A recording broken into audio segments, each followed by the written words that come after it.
Now I'm going to drop another VDB combine.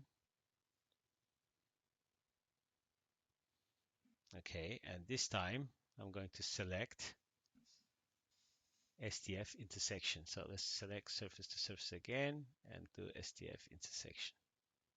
Okay, so now we only have what we have here, but we need some padding clearly. So I'm gonna do a little bit, maybe 100 by 100. Okay, maybe 100 is too much, is it? Oh, no, it's fine. Okay, so our collision shape is now shaved as well. So I could do this inside the sim as well or outside. It's the same thing. I'm just showing different methods. Now, however, now if I put a VDB 3, you're going to see something that is not very cool. So this is the surface, that's fine, but I need my velocity fields too, right? So I need to bring my in velocity field, and that's coming from here. Actually, I could probably do that like this. This guy goes here.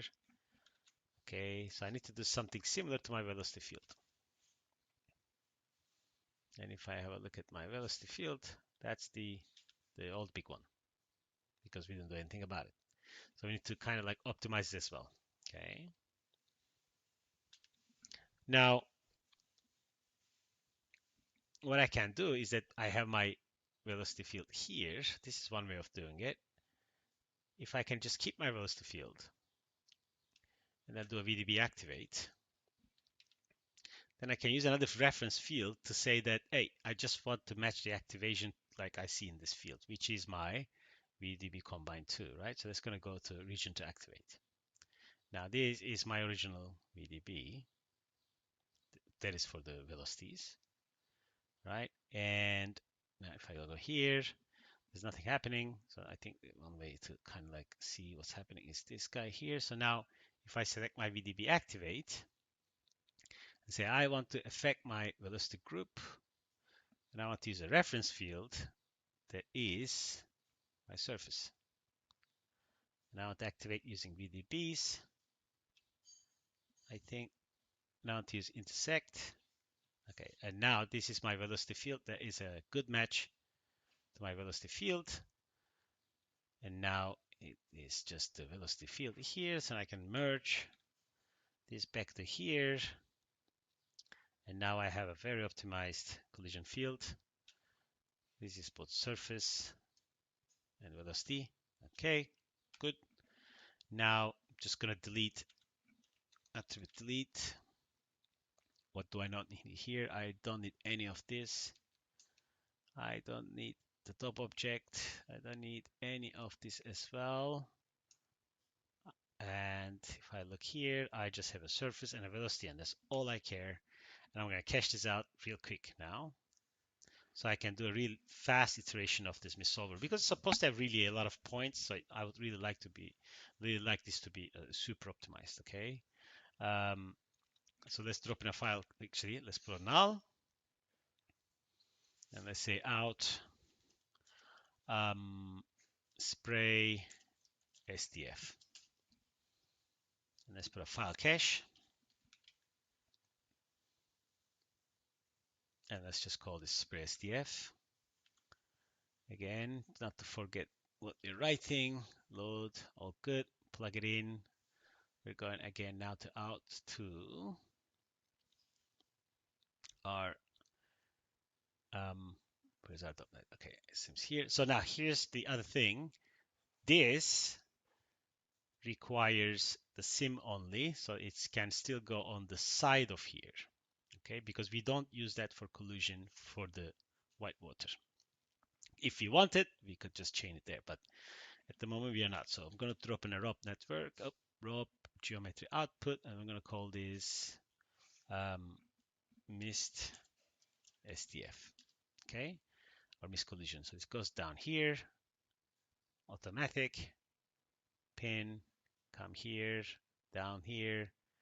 I'm going to cache this out, select your file cache node, hit P, open up the attributes output file, copy parameter output file, paste, and this is not a sim, so it can stay as it is. This can go like 10, so it launches 10 a day. 10, it does 10 frames every time. What else here? Our optimized collision mesh. If I switch a frame, it's gonna take too long. The only time, yeah, it will take too long. So you don't want it to take this long, obviously. Um, that's why I want to cache it out. If you want to basically, we have to understand where we want to spend our calculation time. So I want to do a lot of little wedges. I want to make sure that this spray layer is correct because spray layer really adds a lot of nice cool detail.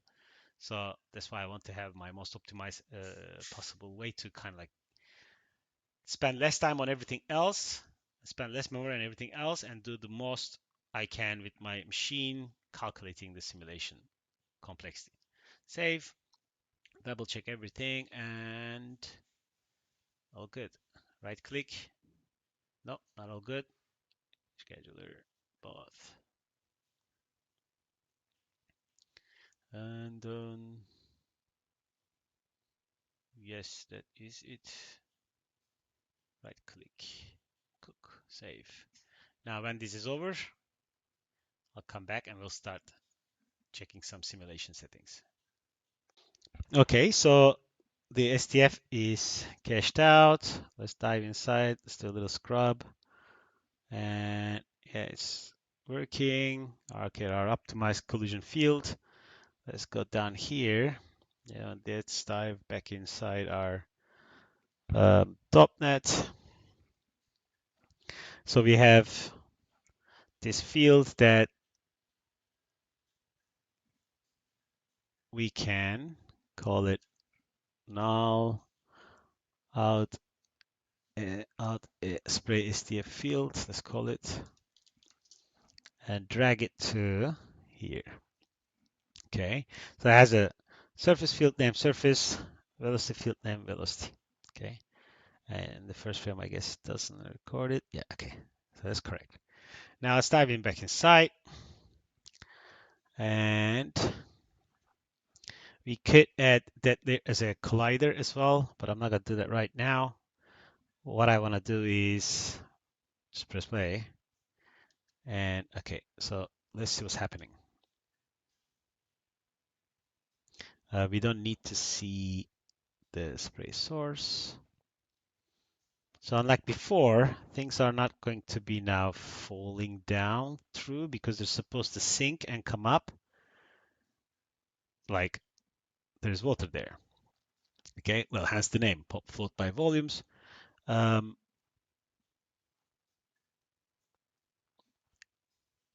Now we could do a couple things like, playing with the settings and forces and, if you want to add a little bit of a drag to these guys, but there's spray and, they're going to be short-lived. I believe that we change this life cycle, life length. Yeah. Okay. And if I press play again, yeah, they definitely need some more drag, I think. If I look through here, let's press play.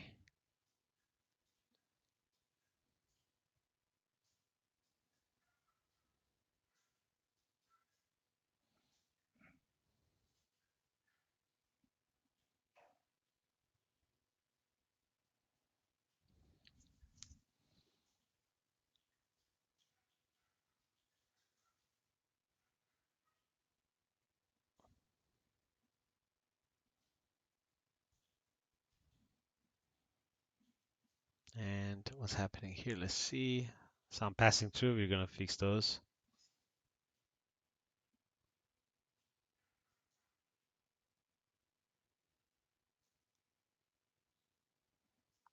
I guess some are getting stuck inside the ship, which I believe here we can get rid of those as well.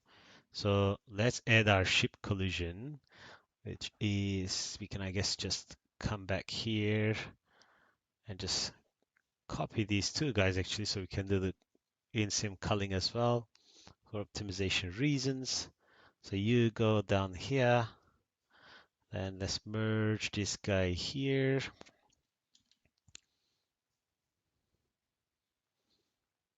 Okay, and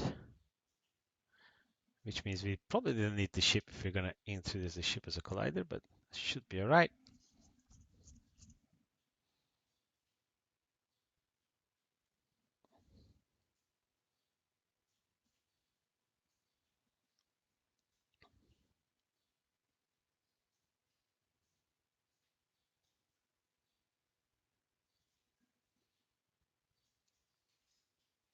Okay, now I'm gonna call this spray.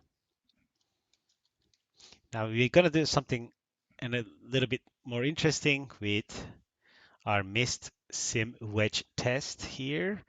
So this one is a sim, right? And I'm gonna do something to distinguish this from the rest of the nodes. So this is out mist source, and this guy is here. So I can just pull this up a little bit. Here, this one is our actually we didn't need this really. We don't need this because we're colliding this against our ship surface anyway, but that's fine. Let's change this here like this. Let's call this mist sim. Now we're gonna do a little bit wedge test. First, attribute delete to get rid of the 40 million custom attributes that we don't need. And if you guys can see, when I put a star, it's pulling out everything, right? And I definitely don't need that. So basically here I cannot just say, I am only interested in what comes out from spray. Okay. It's very similar to what we did here. You could still use import white water fields, and then I'll just call it import particles maybe. So there's like several ways to do something. Both produces the same output, give or take. But if I go in solver here, dive inside called spray. Actually, let's pin it like this. No, not this one. Pin it like this, dive and say I want to use this guy. And I just want to pull out the geometry. It's just going to pull the import mist. Okay, so let's just get rid of what we don't need because there are 27 attributes here. So we're going to do something similar, just like we did above. Right now, I'm only interested in 3 attributes here, which is just age, ID. Not like this, everything but age and ID. And I don't need any of these. Okay, and I'm going to do the same thing.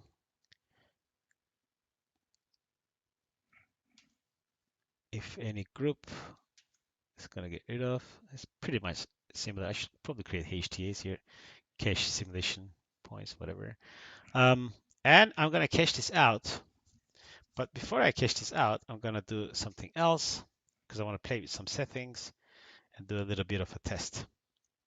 Okay, so let's go to the top net, and you can do this with all your network settings as well. So in my opinion, this would be a temporary net until I get the values right. I'm going to call it flipbook wedges. Maybe some of you have done this in the in some of you have done this in the Houdini tutorials in the past. Maybe some not, but I think it it's a good way to iterate on caches. So what I'm going to do is I'm going to put a file cache here so I can read this back. Now I'm going to say, let's do null, out miss sim. Okay, so it could be, this could be even, I think, a more a cooler sim, which is in some of the other shots I'll show how to do it, is to get this layer advected by a volume simulation. Like it's really nicely doing something, going behind the boat when the boat actually this battleship does a little bit of a drifting, like Fast and the Furious style, and that's where I think some nice volume simulation could come really handy. Mist wedge test. Okay, so dive inside, drop in a wedge node. Okay, and whatever you want to wedge here. So I want to wedge, um,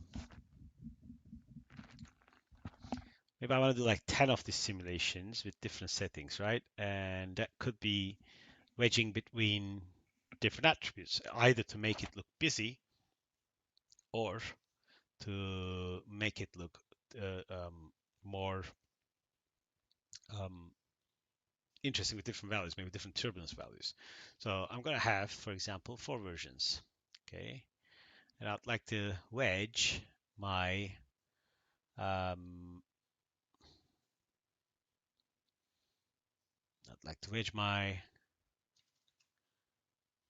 pop interact.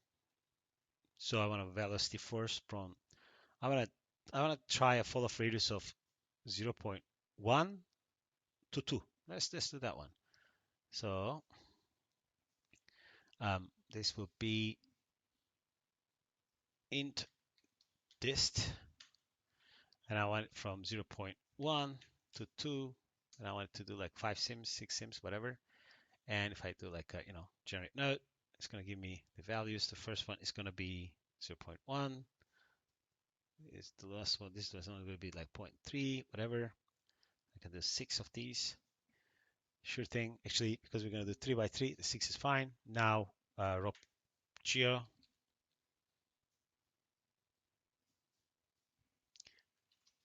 I call this one missim wedge test. We did the same thing like before. Oh, what we can't do the file names like that other way because we need to do the wedge index so that we don't overwrite on our files. Okay, so they'll go under like wedge one will go 0, 1, 2, 3 under another folder. This is the full frame range. Again, as usual, it's going to be coming down to here. Okay, and then I want to do something else with this. I would like to filter these by range. So I want to do 1001, my shot range, 1075, okay? And then I want to do a GL render of this. So I'm going to do a fetch, pull this guy in here, okay? And I'm going to put a ROP network here. I'm going to put which one should I use? I'm using the OpenGL ROP. I'm going to put an OpenGL ROP. Okay, and in my OpenGL ROP, I'm going to say use the shot camera. Yes, shot camera. And I believe that's all I did. I'm going to change the probably particles to pixels. This part might take a little bit of testing, so it looks, not ridiculous. And IP output image is going to be the wedge index .exr this time, or JPEG as you require. And I'm going to go back down here, and this is my GL render. Okay, and this is my OpenGL ROP, GL render ROP. So I can do other things if needed. And now I'm going to put a ROP composite overlay output, sorry. And I'm going to name this wedge overlay, right? And we are going to set its settings now. ROP compositing is single frame. The resolution is fine. I want this to go in this folder. This is coming mostly from Houdini documentation. Just plenty of really cool stuff, to be fair. I'm going to do all frames in one batch. I'm going to do a manual render on the strict range frame scheduler. I would like is to be done locally because my other machine doesn't have a GPU. Okay, and now the overlay is gonna be schedulers ROP composite output. This one is cool. This one is cool. Okay, this one doesn't have the parameters. I think this was edited manually. Let me double check this one.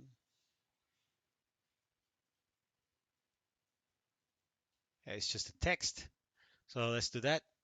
Right click, edit parameter interface. And I'm going to create a folder called overlay.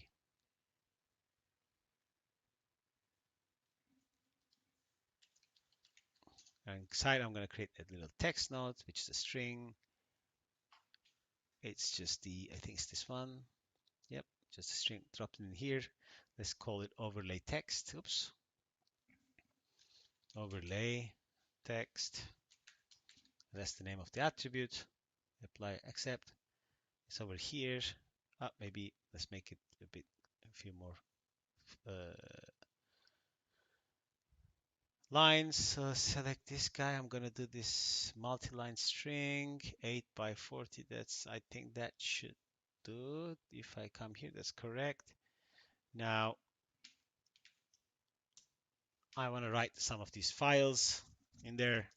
So simforce, not the source size, but whatever attributes I'm doing, right? So I'm gonna remove these. I am gonna be affecting pop interact. Oops, too much. Pop interact distance, and that's the name of the attribute basically. So I just need to take this guy here and paste it here. No, like this. Okay, now I'm gonna partition this by attribute, which is by frame. After all, this come out to disk, partition by attribute, and turn this on. Name is frame. Okay, so by frame is going to then group these, and I think it's distinct attribute values. Yes, it is. Now image magic. It's going to do a little bit of image processing. Now, if you don't have image magic, there's a documentation on how to install this on, Windows. I don't even know if it's actually now just coming with Linux or Windows or with the Houdini installation out of the box. Actually, we can probably just see that. Let me double check. Houdini image magic. Okay, it's in the documentation. So it says provides easy access to image magic functionalities such as mass image convert, resize, image mosaics, and so you can just search for this in the documentation, follow the steps to install it, and that's pretty much it for the installation part at least. Okay, I'm going to close this now. Now what are we doing? Image Magic is going to do this basically. It's going to take all these images, convert them to PDG under the images, and that's all it's going to do basically. And finally, I'm going to wait for all of this about process to finish. And then we're going to convert it to video using FFmpeg encode video. It's going to take the frames coming from up. I don't even think we need to change anything. Output file path. I did change the file path. No, that's not the file path. This is the output file path. Yeah, that's the same. No, I just changed it under the videos. Okay. Do we have videos or video? Let's check.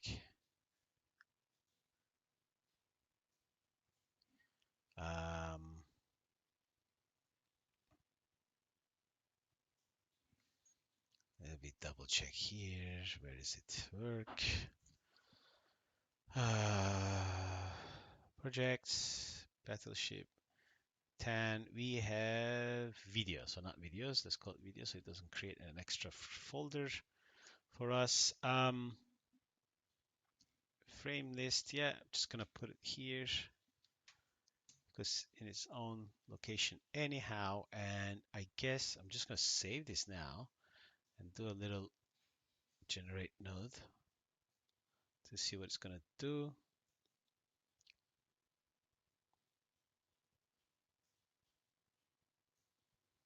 So it's Maybe it's because you didn't find them, or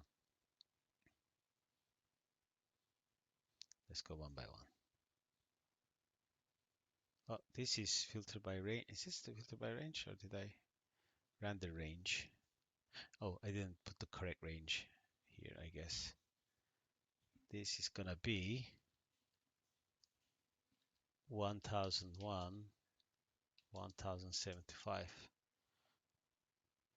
Okay, now it generated the necessary jobs, which means this guy is going to render using the, this guy here. Unable to find the rope knot. Good flag because we didn't edit. Let's add this guy here. Perfect. Regenerate. Now basically, if I right click on one, it's gonna say I'm gonna create this thing. Okay. Generate node. No error. Similar number. That's fine. Generate node. This should work, I believe. That's gonna divide this into chunks by attribute. Let me see. That's frame. Okay. And then it's just going to convert it to a video. Hopefully that's going to work. I am a bit skeptical it's going to work out of the box at once, but let's not forget to connect our attribute integer distance to override our pop interact fall of radius. That just goes like this, so it will do it properly. And then once, maybe if you like something, then we can go back and just wedge the amount by jittering the seed, so we have plenty of cache to follow.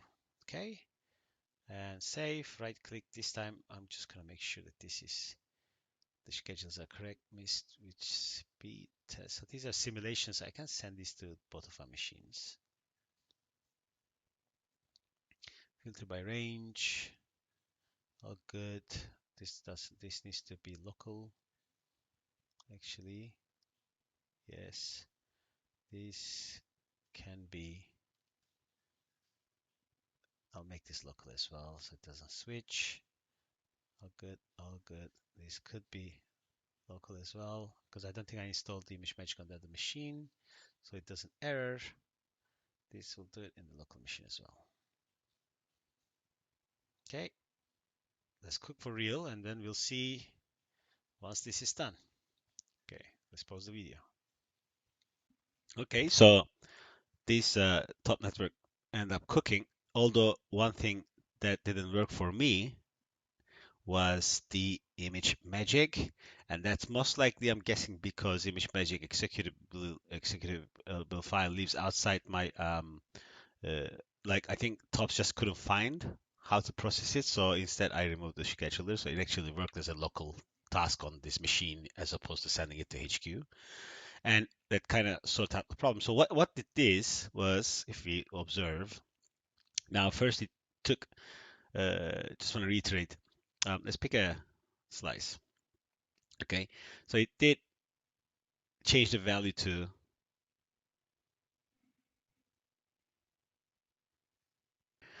so this is generating a value, right, 0.1, and we want to test the traction force distance, right? So, and then if you click on this second one, it's going to show you the other one, and if you select this guy, it's going to show you the other one. If you select the last one, first one, so on and so forth. Like if the traction force is too small, I think you get more separated particles. If it's the highest, you get a bit more tight. And since I was going to pick one, then I realized I think it's better if I just wedge these and render them all together. That will probably look a bit more interesting, but feel free to keep testing. Now, what this does is, if I select one, so this one seems based on distance, right? And this one, oops, creates a filter by range. So from, I need to select this guy, it splits all these, it groups them based on these frame ranges. Now this one renders those based on these frame ranges, 450 of them, frames, using the OpenGL ROP, basically just as a screen capture of whatever is visible here. Okay. Um, on how this is going to look heavily depends on your individual settings. On OpenGL Rob, I advise doing a little bit reading. Sometimes the results are not very similar. Like, you want to change the particles to pixel, you have to do it here, not here, um, so on and so forth. Now, then the wedge overlay, this one didn't work. I need to investigate why, because it was supposed to paste this down, but I guess we skipped a step somewhere. Wedge overlay, maybe it's, I haven't seen it, but I guess I skipped it somewhere or it just didn't work. Anyhow, this was just to put, this is actually quite important because it tells you which, you'll see where it falls down. Um, Image Magic is the one that converts all these to, merges them, and then like it does a montage and then pastes them as PNG, and then everything, all these frames finishes, it makes a video file out of it. So what does that mean is this. So if I go here under the video, it kind of generates me something like this.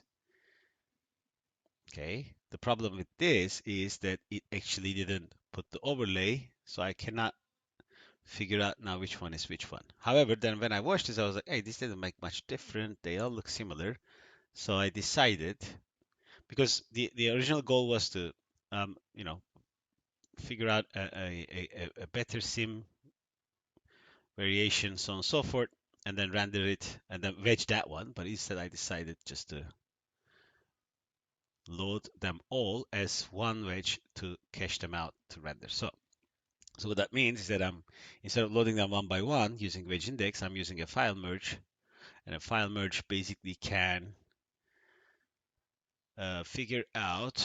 So if we go here, if we go to the path, if you guys haven't used this before, geo missing wedge, and you can feed it a file pattern, and you can replace the pattern like here 1 2 3 4 5 with an attribute. So it's dollar $slice, and I say 0 to 5, load them all together for me, and it just kind of loads them all. I think there's a loop inside. Basically it just loops in. Okay, and what else? Then I'm converting this to a convert to points. Okay, so we have these guys here. Now what are we going to do before we finish the effects? The cache creation is there's two steps left, is to outputting whitewater as RS proxy and outputting the mist as Redshift proxy. So before we skip this step here for a reason, because we